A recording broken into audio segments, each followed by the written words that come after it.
nione wangapi watapatia Elfas kura. Nataka mpatie Elfas kura na kusukuma Mheshimiwa Ndakwa awafanyie kazi vile amepanga. Na mkumbuke kwamba Mheshimiwa Ndakwa hiyo ilikuwa kionjo tu, mmempatia kwa half term. Nataka msimame na Ndakwa 2027. Tembeza Ndakwa akipanga mipango yake ya mpaka 2027. So that kazi ya Mheshimiwa Ndakwa, kazi ya Mheshimiwa Ruto zishikane ili mambo ya Mayuke ing'ae. Wangapi watasimama na Mheshimiwa Ruto kura tafadhali? Nataka niona hapo nyuma kama mko na William Samoei Ruto.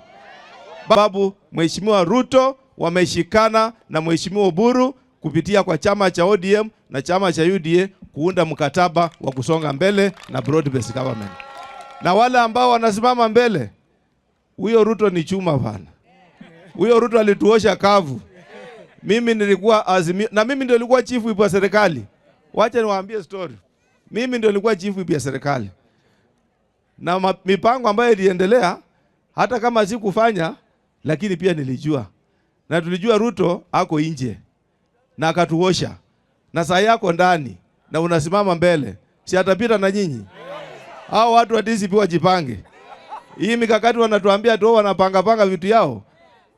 Ndugu yangu Faruku na wengine wanafikiria ati tukitoka hapo watavaa t-shirt. Mimi nataka kuambia hao watu wajipange.